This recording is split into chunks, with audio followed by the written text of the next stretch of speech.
The honourable member for Cypress Hills Grasslands. Thank you, Madam Speaker, and look forward to the opportunity today to speak to this bill. I want to acknowledge the great job that my colleague just did on this, and particularly mentioning at the end that drug usage in Canadian teens is actually going down.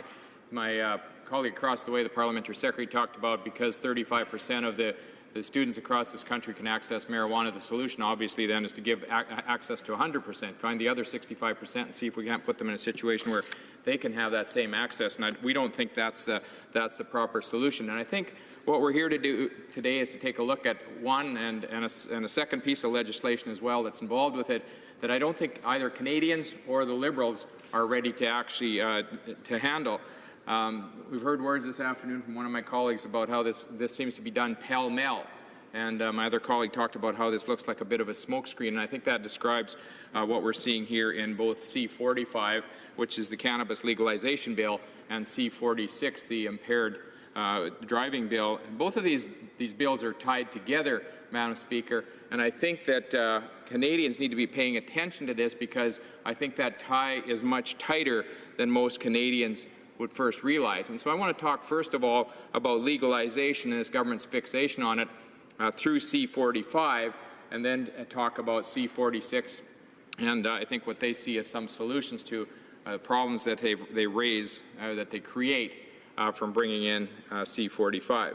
So C-45 is an act that's entitled An Act Respecting Cannabis and to amend the Controlled Drug and Substances Act, the Criminal Code and other acts. And in its summary, it talks about the objectives are to prevent young people from accessing cannabis, which is a bit of a surprise given the direction that this legislation goes, to protect public health and public safety by establishing strict product safety and product quality requirements and deter criminal activity.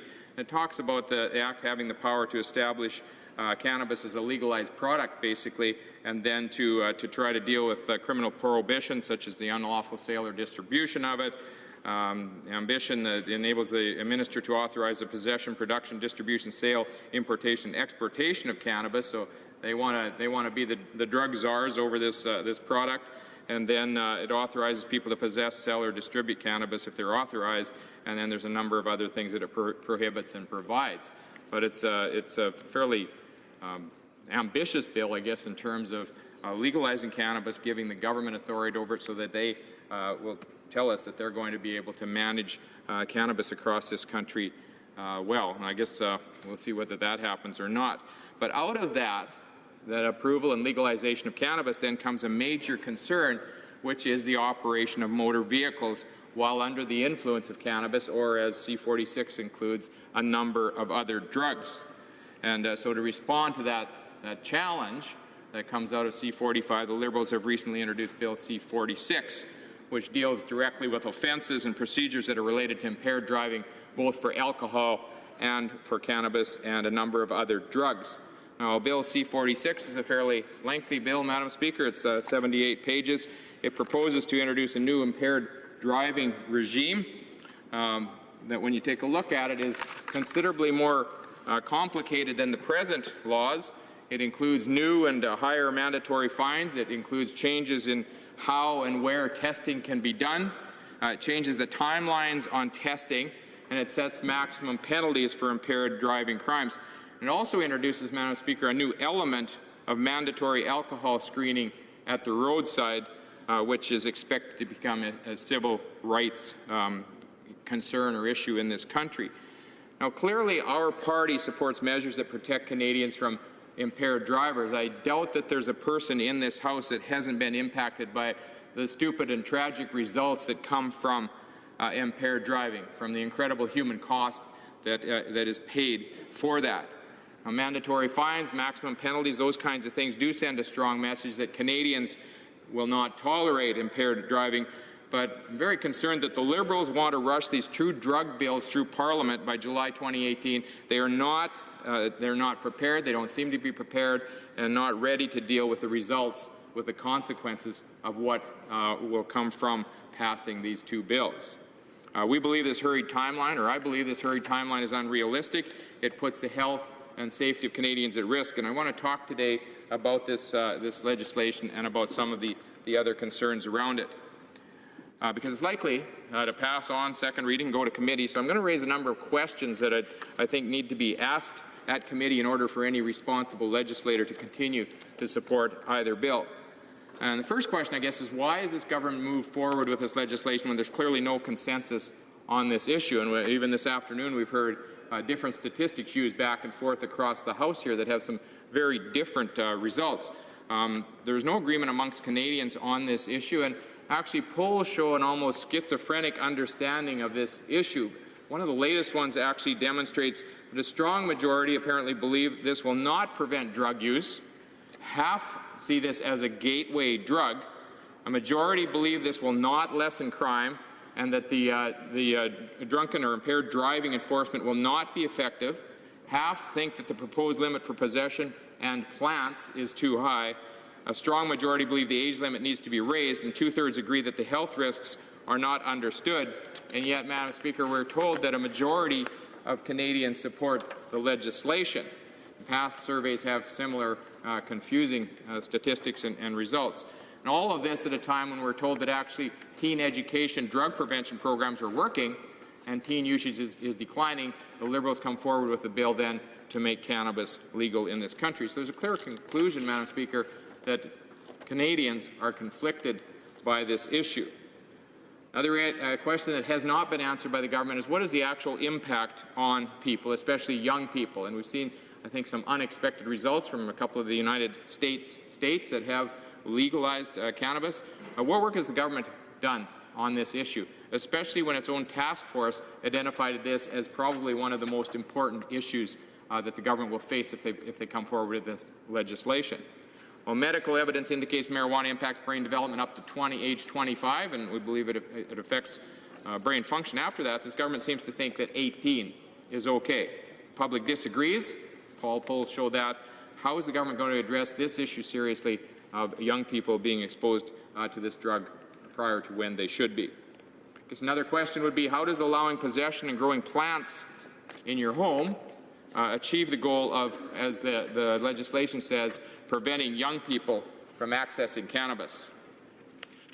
With increased public awareness and as people are allowed to grow it at home, what will be the impact on young people? My colleague just mentioned a little bit earlier, are people going to be allowed to smoke this in a vehicle? And if they are, how does that impact the children or the people that are in the car with them? The same thing applies, I think, at home. So, Madam Speaker, there's questions about what is the overall health impact and what's the impact on the public, especially around the use of vehicles.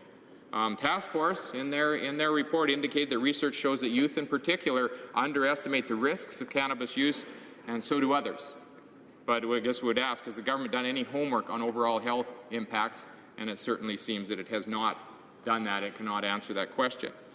There's other ongoing questions around the role of medical marijuana and what many people see as the present abuse of it as well. How has it become so simple to access this program, and how does it give us any assurance that future legislation will deal with the very real issues around marijuana and other drugs that are mentioned in the legislation? Questions arise, I guess, also, I hear them about the perception that a very small group of people who are being chosen by the government stand to become extremely wealthy over this issue as well. What about the public education component that was so important to the task force? Officials in both Washington and Colorado have stressed the importance of starting educational campaigns as long as possible before legalization. The Liberal government's task force recommended extensive marijuana and impaired driving education awareness campaigns before the drug's legalization. Where is that campaign? We've seen nothing of it. On the issue of driving and education, the Canadian Automobile Association has said that this government needs to launch a public education campaign and provide greater funding to law enforcement authorities to get ready for the new regime. They say it's clear, and this is a quote from the report, that work needs to start immediately in these areas and that the actual legislation should not be rushed. And that was said by CAA Vice President Jeff Walker. So where do we see this education campaign? And since we don't, Madam Speaker, what will be the cost of it when we do? There's actually other costs involved as well. We'll talk about those a little bit later. But when it comes to the testing and the testings that's being proposed, there's going to be a massive increase in cost to do the testing. And I'm just wondering if the government has any answers as to how that's going to be paid. Are they going to stick the provinces with the bill? The federal government going to make the commitment that's necessary to actually do this in a fashion that will work? Driver safety is an issue, a big issue, and it will bring us to Bill C-46. Two United States have introduced recreational marijuana sales. They've both seen significant increases in the proportion of fatal accidents involving drivers who tested positive for the drug. That's a report from the Globe and Mail. We're concerned, or I'm concerned, that this Liberal government has not taken the proper steps to develop effective educational campaigns or put in place adequate roadside capacity to deter Canadians from impaired driving. The reality of impaired is that impaired driving remains one of the most frequent criminal offences, and it's among the leading criminal causes of death in Canada. And the expectation, or probably reality from the United States is that's only going to increase. Anne McClellan, who's the chair of the task force, said the best solution was to give research additional time, not only do the educational campaigning, but develop proper detection tools. So isn't it clear? The government needs to ensure that Canadians understand the risks of impaired driving before moving forward with this legislation. As I mentioned, all of this costs money. Education, new legal regimes, especially with increased participation of the medical profession. What will be the cost of the court system in the increased traffic that will be going through the courts? This government has not been quick to fill those vacancies at the court to speed up process through our court systems. Will police have the resources? Will they have the training that they are required to face the increased threat of impaired driving associated with the legalization of marijuana? And what will be the cost of the Canadian taxpayers for this radical change in policies? Canadians don't have answers to any of those questions right now. And testing for impairment is a huge issue. It's probably the major concern for Canadians on this issue. So in C-46, Part 1 amends the provisions of criminal code that deal with offences and procedures related to drug-impaired driving. Among other things, they do things like enact new criminal offences for driving with a blood drug concentration equal to or higher than the permitted concentration. It authorizes the Governor and Council to establish blood drug concentrations. It authorizes police drivers to demand that a driver provide a sample of a bodily substance for analysis. And Part 2 repeals the provisions of the criminal code, and it repeals and replaces transportation offences with a different structure. It authorizes mandatory alcohol screening at the roadside, and it increases certain minimum fines and certain maximum penalties. It does a few other things, facilitates investigation and proof of blood alcohol concentration, and it takes out some of the defences that encourage risk-taking behaviour, and permits earlier enrolment in a provincial ignition interlock program. The problem with this, Madam Speaker, is the Liberals have brought forward some good initiatives, but this is not actually primarily about alcohol impairment. In many ways, it's being used, as my colleague said earlier, I think as a smokescreen, as a mask. The diversion for this government to divert attention from its inability to test drug impairment. The problem here is that as they begin to do that, they're moving aggressively to restrict the civil liberties of Canadians. Madam Speaker, there's no clear way to measure drug impairment. There's no way to measure marijuana in particular, and there are no reliable roadside drug screening devices available to police officers, and that's why we see basically in this legislation that they will allow police officers to first do a breath test, and then if that's not, it actually says in the legislation that's not good enough to be considered an offence, then it has to lead into further testing. So it's a very big concern. My colleague from Mégantic-L'Érable in his speech actually talked about the fact that the screening devices are really not that effective, and there's a great concern from the Canadian Centre on the Substance Use and Addiction about that. And they said, although the accuracy of oral fluid screening devices has been improving, they are not perfect. Some drivers who've used drugs will test negative. There remains a small probability that some drug-free drivers will test positive. When a person who's used drugs is missed by the screening procedure, it has implications for road safety. And so, is the technology there in order to meet the goals of the Liberal policies? And we're not sure about that. I guess I should just mention that this isn't just about alcohol and cannabis. There's a number of other drugs that are covered as well, which will make that testing regime even more complicated. So this is a big challenge. It's not just about alcohol, it's not just about cannabis, but it's also about 6 other types of drugs as well. And it's just interesting. The legislation, while complicated, doesn't seem to be able to deal with these issues. Marijuana can be tested through breath, saliva, blood, urine, or hair. Officers can often detain suspects on the basis of smelling marijuana or noticing physical signs of impairment, and then they can actually ask the offender if they will provide a saliva sample. That's fine, except it's most likely to be used at DUI checkpoints. It's faster and less invasive than a blood test, but the problem is, there's all kinds of problems with that, which is things, edibles, injections, pills, etc., may not produce results as reliably. And presence of vapors may not correspond to actual impairment, as very small doses still register, and strong doses that are inhaled longer ago do not register. Blood testing generally registers the presence of THC for up to 12 hours, depending on the dosage. But again, there are problems there. It's invasive. There's a question of civil rights of Canadians. It requires more specialized equipment and sterilization, and test results may not correspond again to actual impairment. Urine and hair tests, Madam Speaker, register marijuana use over a much longer periods of time, which pose similar problems to the previous tests, in addition to other privacy issues. So there's a lot of things going on here around these issues. They can provide false positives, and so even if you prove a person used marijuana, you can't actually easily prove that they were impaired at the time of the search. My colleague mentioned earlier about the time testing as well, that there are provisions in here for testing 2 hours after someone has been drinking or taking drugs. Police are going to have to prove that someone was behind the wheel. I can see just a pile of complications from doing that as well. So, Madam Speaker, the government's response to this challenge was just to introduce a new section of the criminal code that removes the need for an officer to have reasonable grounds in order to demand a breath sample and then to go from there. There's a provision in C-46. Minister talked about this for mandatory alcohol screening, and this part of the legislation is going to face a court challenge, I would say probably immediately. It's an invasive practice of the state on an individual, and it's being done, and it's specifically being done without reasonable grounds. So there's a lot of questions around that section. It reads in section 320.27(2), if a peace officer has in his or her possession an approved screening device, the peace officer may, in the course of the lawful exercise of powers under the Act of Parliament or an Act of a provincial legislature or existing common law, by demand, require a person who's operating a motor vehicle to immediately provide the sample of breath that, in his opinion, are necessary to establish or enable a proper analysis to be made by means of that device. Now, it doesn't mention in here, the government has said this is only to happen around a lawful stop, but there's nothing in here about it having to be a lawful stop. And so actually when we've gone to the government and asked for more information about this and for them to confirm that, they have not done that. And so Canadians need to be concerned about this, in my opinion.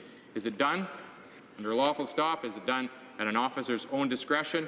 The one thing that is clear is that they've taken out reasonable grounds, reasonable suspicion, as something that has to be in place before the testing can be done. So they mention reasonable grounds all over the rest of the Act, but this section will basically, I would argue, render that useless. So the government has indicated that this will be used as only a part of a lawful stop, but as I mentioned, when we talk to them about that and ask about it, they are not willing to clarify that, or they haven't been able to clarify that.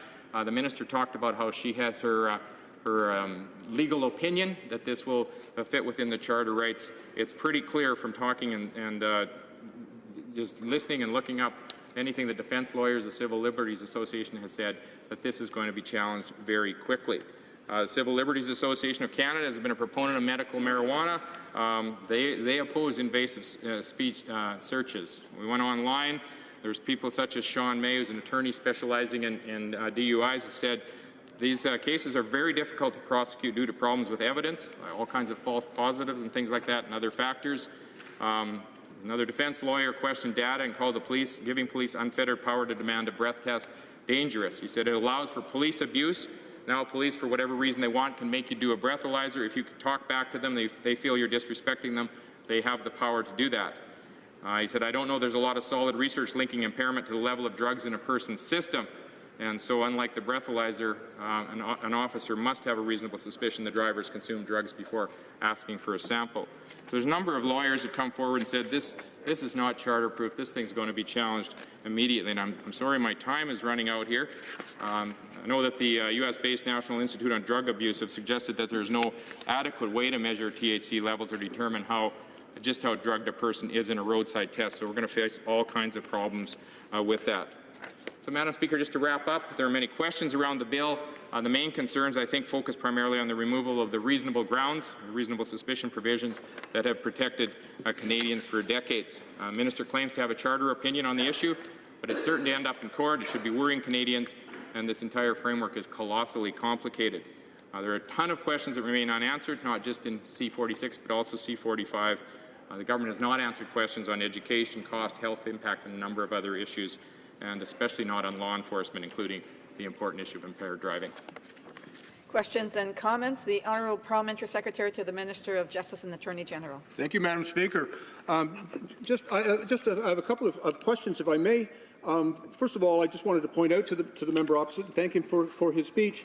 But in Bill's C-46, Section 320, sub 27, sub 2, it says that a police officer may, in the course of a lawful exercise of powers under an act of Parliament or an act of provincial legislature or arising in common law. That's the legal, the definition of a lawful arrest that may be of some use to him. Madam Speaker, I just wanted to reference a statement made by the Canadian Association of Chiefs of Police on behalf of their traffic committee, in which they said the government has put forward strong legislation not only focused on impairment by drugs, but also addressing ongoing issues related to alcohol impairment. Steps that have been introduced to reform the entire impaired driving scheme are seen as a much-needed and very positive. The CACP has called for such changes in the past, and as I've already mentioned, several years went by with no action, specifically in support of modernizing the driving provisions of the Criminal Code, supporting mandatory alcohol screening, and eliminating common loophole defences. And so my question to the member opposite, the people who are actually tasked with keeping our roadways safe and are out enforcing these laws have been asking for these changes for very many years. They now have come out very strongly saying this is exactly what we've asked for and in support of it, and I'm wondering if that allays some of the members' concerns. The Honourable Member for Cypress Hills Grasslands. Well, again, there's a number of issues that have been raised here this afternoon. Things around costs. Who's going to pay for those? Who's going to pay for those costs? Is this government going to dump those back down on the municipal police forces who have come out and said, well, they think there need to be some changes here? But I guess the real issue is around, first of all, whether people's civil liberties, from my perspective, are being impacted or not, and secondly, around the fact that there are no reliable roadside screening devices presently that we're able to put in place. And we talked about this in the last Parliament, and I think that's one of the reasons why some of the changes weren't made in the past, is because those devices did not exist. They still haven't come into place where they're readily available for police officers to be able to use, and so I think that might answer the member's questions opposite. Questions and comments. Questions et commentaires. The Honourable Member for South Okanagan West Kootenay. Thank you, Madam Speaker. I just would like to ask the member about this business of the lack of roadside tests for marijuana impairment. When I talk to RCMP members across my riding, it's about marijuana. That's the one thing that they're concerned about. They want to have the ability to test people for impairment with marijuana.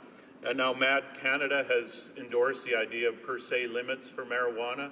I think there's 11 states out there now in the United States that have zero tolerance limits, per se limits for marijuana. I just wondered if he would comment in more detail on that, whether we should have per se limits and whether they should be based on science with regard to impairment. Thank you. Member for Cypress Hills Grasslands. Well, this is actually a good question, Madam Speaker, because it shows again the lack of preparation that this government has had in putting this bill forward, because when it comes to alcohol, they do have those limits in the bill, and so they've specifically laid out what those limits are, laid out about the kind of process. If you're going to use that timing method where the police come 2 hours later, they'll be able to measure how much the amount of alcohol is lessened in somebody's blood stream. But when it comes to the drugs, all they say is that we'll set the regulations in place later. So it's pretty clear indication that these guys have not done their work. They're talking about 6 different drugs, so they're going to have to put in place, I guess, 6 different types of frameworks in order to deal with those drugs. I don't know how the police are going to be able to handle that at the roadside, but they're certainly dumping a big job on their heads. Comments, questions et commentaires. The Honourable Parliamentary Secretary to the Government House Leader. Yes, thank you. Madam Speaker, I'm wondering if the member can explain to the House in regards to Bill C-226, which dealt with random breathalyzer tests. My understanding is the member actually had voted against that particular bill, and I'd be interested in hearing his explanation as to why it is that he chose to vote that way. And if he could also provide some further comment, when we have organizations such as Canada's Chief of Police coming forward saying we have legislation that is, in general, very good. It's actions that they have been calling for years, something in which the Conservative sat on and did nothing. Why it would not be a good thing to be responding to some of the needs that our professional organizations like our Chief of Police are calling on government to do. Our member for Cypress Hills Grasslands. Well, Madam Speaker, when it comes to terms of limits or whatever, I think we always need to take a look at that balance between dealing directly with this issue that has so many negative consequences across Canada. As I mentioned earlier in my speech, there's not one of us that hasn't suffered from the pain and agony of somebody who's been involved in impaired driving situations and accidents. But on the other hand, we also have the obligation in this country to acknowledge the Charter, and the Liberals should be the last ones who are refusing to do that, because in this case I believe that we need to take the Charter into account. That's another question that should be asked. The Minister came and said she has an opinion from her Justice Department. She perhaps should have gone further than that to get a solid opinion, so that we know this is going to end up in court. Everybody has known that right from the minute that it was introduced, because people are going to try to hold the government to account on this issue.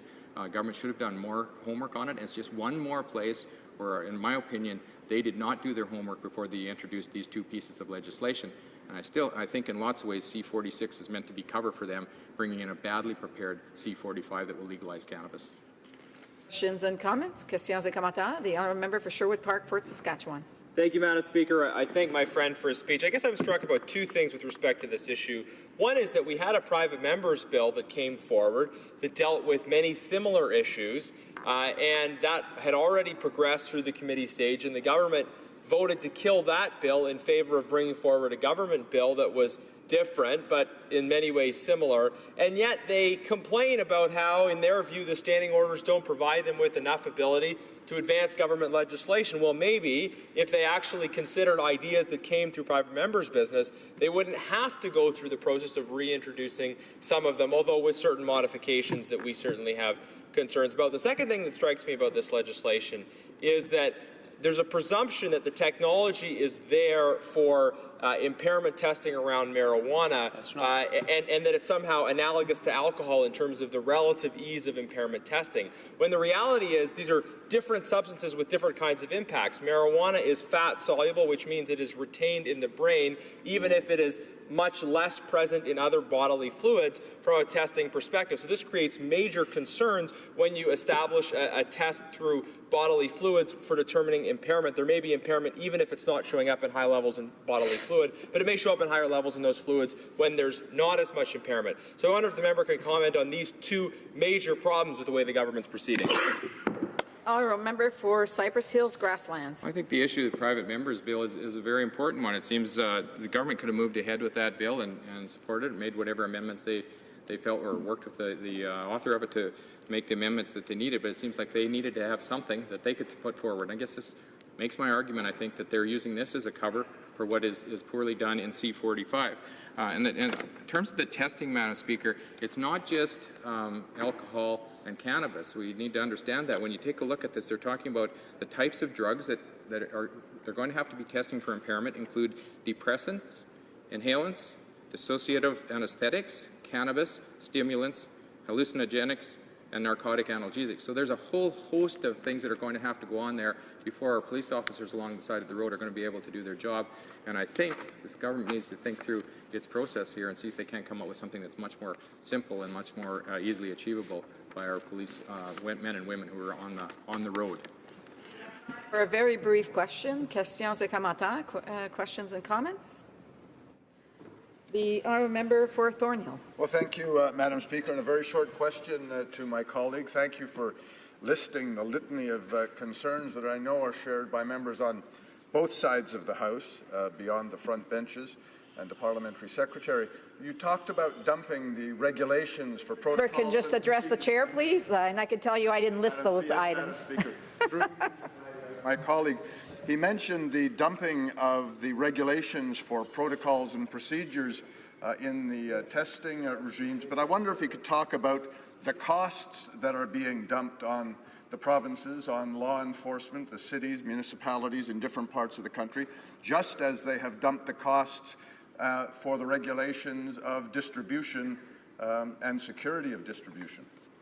Brief answer from the member for Cypress Hills Grasslands, please. Well, there are a whole host of costs here, and the government's not answering the question as to who's going to be paying for them. We talked about the necessity for educational programs. The task force identified that. The government's not identifying whether they're going to be paying for that or what that's going to look like. There will be medical costs. If you're going to be doing roadside testing, especially blood test types or whatever, blood tests, or we're going to have medical personnel involved in the testing. There's going to be extensive costs with that as well, and costs with training on that as well.